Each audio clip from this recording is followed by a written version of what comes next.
Shalom jemaat Tuhan, selamat datang kembali dalam program kita Selah. Saya berdoa biar firman Tuhan hari ini akan menyegarkan dan menguatkan kita semua.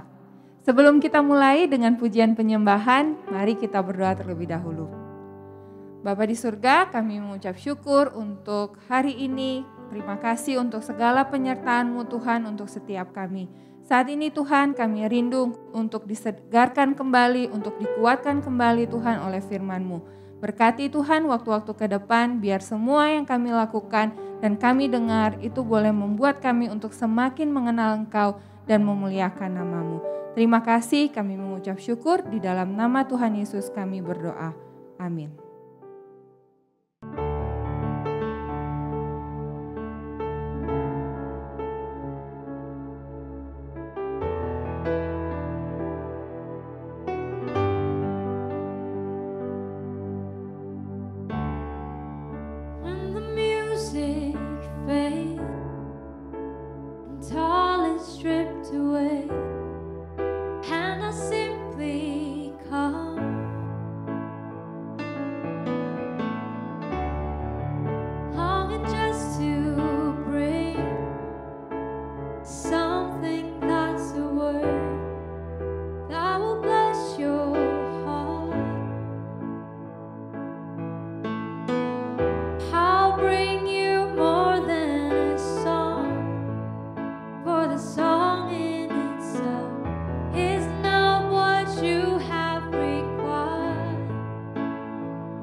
Saudara yang terkasih dalam Tuhan, ada sebuah tren yang muncul di masa pandemi ketika mayoritas masyarakat melakukan aktivitas di rumah, yaitu berkebun dan memelihara tanaman hias. Saya sendiri pernah mencoba memelihara beberapa jenis tanaman. Namun setelah beberapa saat, akhirnya tanaman tersebut mati. Saya sedih sekali. Saya menyadari bahwa merawat tanaman itu tidak mudah, butuh pengetahuan dan juga usaha yang rajin dan konsisten untuk menyiram dan memperhatikan tanaman. Saya mengakui saya ini tidak berbakat dan kurang begitu menikmati merawat tanaman sebenarnya. Dan akhirnya saya menyerah. Namun sementara itu, kami juga mulai memelihara anjing. Waktu saya dan suami mengadopsi anjing ini masih sangat kecil. Puji Tuhan, sampai sekarang anjing ini masih ada. Dia tumbuh besar, lucu, dan sudah mulai menjadi anjing penjaga di rumah kami. Untuk makhluk hidup yang satu ini, saya tidak menyerah untuk terus merawatnya. Saudara yang terkasih, merawat makhluk hidup untuk tetap bertumbuh dengan baik bukanlah usaha yang hanya dilakukan sekali, namun membutuhkan konsistensi terus-menerus. Apa yang bisa kita pelajari dari hal ini untuk kehidupan rohani kita sebagai murid Kristus? Saudara, firman Tuhan beberapa kali memberikan analogi kehidupan kita seperti tanaman. Kita dikatakan seperti tanaman anggur, di mana kita adalah carang pohon anggur yang perlu melekat dengan Yesus sang pokok anggur supaya dapat tetap berbuah. Di kitab Mazmur, orang-orang yang merenungkan firman Tuhan digambarkan seperti pohon yang ditanam di tepi aliran air yang menghasilkan buah pada musimnya. Melekat pada pokok anggur dan ditanam di tepi aliran air menunjukkan bahwa hal tersebut adalah tindakan yang perlu dilakukan terus-menerus. Kalau begitu, apa hal praktis yang dapat kita lakukan untuk melakukannya terus-menerus supaya dapat bertumbuh? Saudara, saya teringat dengan satu ayat yang mengingatkan saya tentang kehidupan yang terus bertumbuh. Di Amsal 4 ayat 21-22 dikatakan sebagai berikut. Hai anakku, perhatikanlah perkataanku, arahkanlah telingamu kepada ucapanku. Janganlah semuanya itu menjauh dari matamu, simpanlah itu di lubuk hatimu.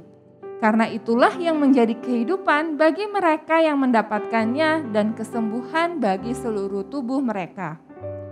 Saudara, saya ingin menggarisbawahi ayat 22 di bagian, karena itulah yang menjadi kehidupan bagi mereka yang mendapatkannya. Firman Tuhan dikatakan menjadi kehidupan bagi mereka yang mendapatkannya. Firman Tuhanlah yang memberikan kehidupan bagi orang tersebut. Sebagai orang percaya dan menerima Tuhan Yesus sebagai juru selamat, kita yang dahulunya mati oleh pelanggaran dan dosa kita, sekarang dibangkitkan dan menghidupi hidup yang baru di dalam Kristus. Sekarang kita memiliki hidup yang baru dan kehidupan rohani kita pun akan terus bertumbuh. Sebab ciri dari makhluk hidup adalah pertumbuhan. Dan setiap makhluk hidup akan bertumbuh dan berkembang. Lalu bagaimana cara agar firman Tuhan adalah kehidupan ini bagi kita dan terus bertumbuh? Mari kita lihat di ayat sebelumnya ya saudara yang menjadi penyebab dari kalimat tadi. Dikatakan di ayat 20, hai anakku, perhatikanlah perkataanku, arahkanlah telingamu kepada ucapanku, janganlah semuanya itu menjauh dari matamu, simpanlah itu di lubuk hatimu. Saudara, Amsal berkata bahwa kita perlu untuk yang pertama memperhatikan. Ini berarti kita menggunakan seluruh indera kita untuk memperhatikan perkataan Tuhan atau firman Tuhan. Yang berikutnya adalah mengarahkan telinga. Artinya kita mau mendengarkan dan menyimak dengan sungguh-sungguh apa yang Tuhan katakan. Yang berikutnya juga dikatakan kita tidak menjauhkannya dari mata kita. Berarti kita perlu mengarahkan pandangan kita kepada firman-Nya. Dan yang terakhir dikatakan menyimpan itu di dalam hati kita. Artinya kita menjadikan firman Tuhan sebagai yang paling berharga di dalam hidup kita. Keempat hal ini sekilas terdengar begitu sederhana, namun sebenarnya Amsal sedang mengajak kita untuk menjadikannya sebagai gaya hidup. Saudara, kita perlu merenungkan dan melakukan firman Tuhan terus-menerus untuk terus bertumbuh. Di tengah-tengah berbagai godaan, masalah maupun tantangan, mari kita tetap terus melekat dengan pokok anggur, terhubung dengan firman Tuhan, karena firman Tuhanlah yang menjadi kehidupan bagi kita. Saudara yang dikasihi Tuhan, di Every Nation kita mempercayai bahwa setiap murid harus diteguhkan dengan dasar-dasar fondasi yang alkitabiah. Fondasi yang seringkali tidak kelihatan inilah yang akan menentukan pertumbuhan yang akan datang dan menentukan potensi untuk kehidupan rohani. Dan itu tidak dapat dilakukan satu kali saja, melainkan harus terus-menerus. Kita meneguhkan di dalam iman, firman dan doa, dan dalam komunitas gereja. Salah satu caranya adalah bersekutu bersama di dalam life group. Ketika Tuhan Yesus naik ke surga, murid-muridnya terus berkumpul bersama karena mereka memahami bahwa hidup di dalam komunitas sangat penting untuk bertahan dalam penganiayaan. Saudara yang terkasih, saya ingin mengajak setiap Anda yang mendengar Selah hari ini. Anda mungkin saat ini merasa sedang dalam keadaan lelah. Anda mungkin merasa stuck dan tidak bertumbuh. Anda merasa kering secara rohani. Kabar baiknya hari ini, firman Tuhan adalah kehidupan bagi Anda. Dan Anda dapat mengalaminya di dalam kelompok kecil, yaitu life group di mana Anda diteguhkan di dalam iman, firman dan doa, serta Anda diperlengkapi dan diberdayakan untuk melayani sesama. Kita percaya waktu kita melayani satu sama lain, kita akan bertumbuh semakin menjadi dewasa di dalam Tuhan. Mari izinkan kuasa firman Tuhan bekerja merawat kehidupan pertumbuhan rohani kita. Mari kita berdoa. Bapa di surga, kami mengucap syukur untuk firman-Mu. Kami bersyukur karena ketika Engkau menyelamatkan kami, memberikan kami kehidupan yang baru. Engkau tidak membiarkan kami sendirian. Engkau tidak membiarkan kami begitu saja. Tetapi Engkau rindu agar kami boleh terus bertumbuh, bahkan berbuah untuk kemuliaan nama-Mu. Terima kasih Tuhan, kami bersyukur untuk firman-Mu dan kami bersyukur untuk komunitas kelompok kecil kami di dalam life group kami. Kami berdoa Tuhan, biar kami semua yang saat ini sedang merasa kelemahan, kami sedang merasa kering secara rohani. Kami berdoa biar firman-Mu Tuhan, itulah yang menguatkan kami dan menghidupkan kami. Bahkan kami dapat bertumbuh bersama-sama dengan kelompok kecil. Terima kasih Tuhan, kami mengucap syukur untuk sore hari ini. Untuk saat ini Tuhan, biarlah firman-Mu itu Tuhan boleh dimeteraikan di dalam kehidupan kami. Dan itu boleh berbuah untuk kemuliaan nama Tuhan. Di dalam nama Tuhan Yesus kami berdoa. Amin.